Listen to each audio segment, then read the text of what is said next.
ئەمانە دیمەنی تاقیکردنەوەی بەشداربوانی پرۆژەی میهادە، تێیدا سەرقاڵی وەڵامدانەوەی ئەو پرسیارانن کە لە سوورەتی ڕەحمان بۆیان دیاریکراوە.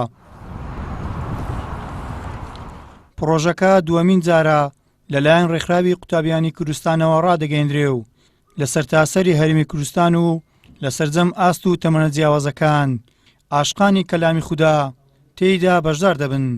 بەشێک لە سەرپرشتیارانی پرۆژەی میهاد دەڵێن تواندرا قۆناغی دووەمی میهادی قورئان بە سەرکەوتووی بە پەیام بگەێنن و لە ئایندەیەکی نزیکدا ئەنجامەکان ڕادەگەێنن.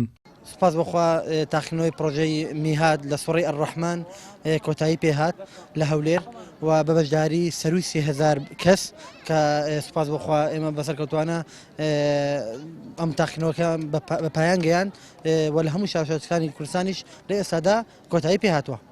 بەشێک لە بەشداربوانی پرۆژەکەی ڕێکخراوی قوتابیانی کوردستان پێیان وایە بەم شێوازە دەتوانرێت قورئان ئاوێتەی دڵ و ڕوحی هەزاران قوتابی قوتابخانەکانی ڕەسوولڵڵا بکرێن. من ئەمڕۆ لەگەڵ لە ماڵەوە بڵێن لەگەڵ کچەکەمان هەردووکمان بەشدار بووین، هەردووکمان بەیەکەوە سوورەتی ڕەحمان لە سەرەتا تا کۆتایی هەم خوێندنەوەی هەم تەفسیرەکەی بەیەکەوە تەفسیرمان کرد و بەیەکەوە مراجعەیەکمان کردەوە.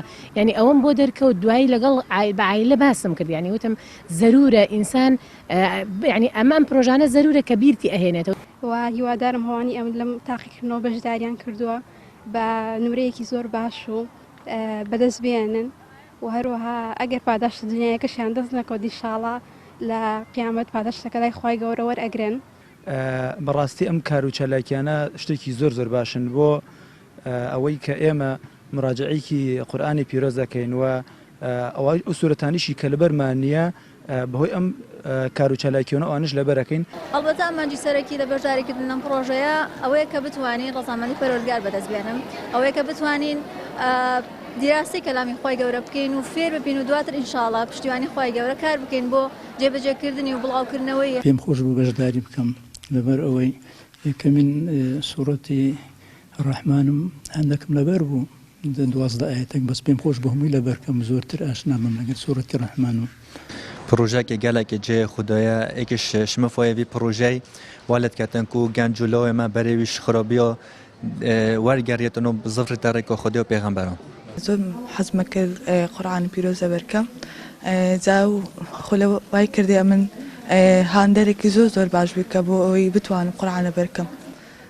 براستی او زور پروژه زور گرین کن راب کندر. من وقتم یکم جرم بجداری بکم بالام زور استفاده ملی کردوا هلا کانی اینترنت و تکنولوژیا ئەمشتانە بەڕاستی مەشغوڵمانی کردووە بەڕاستی کۆمەڵشتی لاوەکیە کە هیچ ئیسفادەیەکی نییە هەر ئەوەی ڕۆژێک تشتەکانە ڕات و بەڵام هیچ ئیسفادەیەکی لێ ناکەین.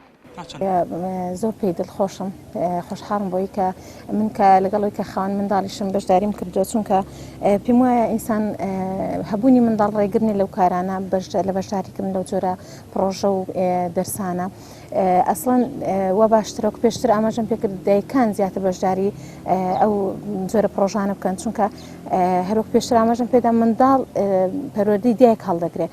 هەم خێرێکی دنیایی و هەم شتێکیشە بۆ پاداشت و ئەرجی قیامەتمان ئینشەڵڵا هیوادارم هەموو کەسێ ڕوو لە قورئان بکە ئامە شتێکە بۆ هاندانی خەڵک تاکو زیاتر بتوان دەورەی قورئان بکەنەوە.